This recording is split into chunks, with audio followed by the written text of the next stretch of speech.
começa a sentir ligeiros calafrios. Sintomas semelhantes à gripe. É o antígeno A, é o vírus do sarampo que está se reproduzindo dentro do organismo do Cebolinha. Dentro do Cebolinha também está sendo formada uma grande quantidade de anticorpos, mas o linfócito está preparando os anticorpos. Uma febre, mais que vem para o Cebolinha. Mais sintomas como uma fotofobia, dor na vista quando em luz forte. Então, a mãe do Cebolinha falou: ah, já sei, você foi brincar com o Toninho. Ele está com sarampo, você está com o sarampo recolhido. Quer dizer, eu ainda estou preparando os anticorpos. Quando o Cebolinha começa a ter sintomas de febre um pouco mais alta, a mãe do Cebolinha diz: ótimo, é porque logo, logo você vai estourar esse sarampo. O que vem a ser isso? Vamos voltar à nossa tela. Os linfócitos terminaram a pesquisa sobre o antígeno A e começaram a produzir grande quantidade de anticorpo anti-A. Esse anticorpo anti-A destrói o antígeno A. Então, para produzir o anticorpo, ele aumentou o seu metabolismo com uma febre. Destruindo o antígeno A, é produzido uma substância alergênica que vai para o corpo do Cebolinha e ele fica totalmente cheio de manchas, manchas avermelhadas na pele. E o sarampo está sendo combatido. Depois que o linfócito produziu o anticorpo, ele passa a maneira de produzir anticorpo para as células de memória, que vão ficar dentro do corpo do Cebolinha.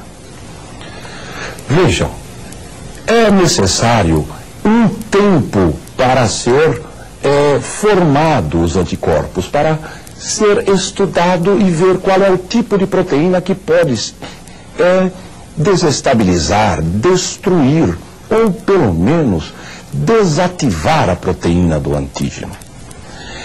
Isso daí demora um certo tempo, mas são produzidas células de memória. Isso fica dentro do corpo do indivíduo durante muito tempo. Então vejamos aqui. Na primeira imunização ela é lenta para ser produzidos anticorpos, mas produz as células de memória. Vejam em uma segunda imunização. Agora eu vou à casa do Antônio, né?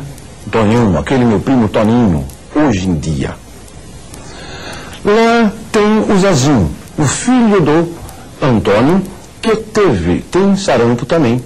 Eu recebo uma nova invasão por esse vírus sarampo. Agora, 30 anos depois, eu novamente recebi o antígeno A. Vamos ver o que ocorre. O antígeno A passa diretamente pelas células de memória, que passam para os linfócitos, como foi feita a primeira imunização. E agora, o anticorpo é feito muito rapidamente. Destrói o antígeno A antes que seja manifestada a doença. Vejam, essa imunização é muito rápida. Ela é bastante rápida porque já tem as células de memória. Então, em uma segunda imunização, é muito rápida por causa das células de memória. Vamos marcar isso daí? Vejamos lá. É muito rápida a reimunização e não deixa aparecer os sintomas da doença. A partir da reação antígeno-anticorpo, nós poderemos ter quais são os tipos de imunização existente. Quais são esses tipos? Ativa e passiva. Vamos lá ver. Ativa é lenta e é duradoura, porque na ativa o indivíduo produz os próprios tipos de anticorpos. Os próprios anticorpos, então, demora e é duradoura, às vezes perene. Passiva, quando o indivíduo recebe os anticorpos dos outros indivíduos. Ela é rápida, porque já recebe o anticorpo feito. e é passageira porque não são feitas células de memória. Dentro desses dois tipos de imunização, como podem ser a imunização ativa e passiva?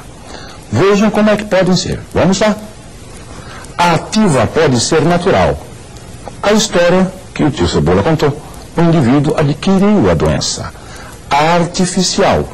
Eu coloco um agente patogênico um pouco atenuado e ele produz os anticorpos contra o agente patogênico selvagem. Existe outro tipo de imunização, que é passiva, nós vimos. Vamos lá ver como é que ela pode ser.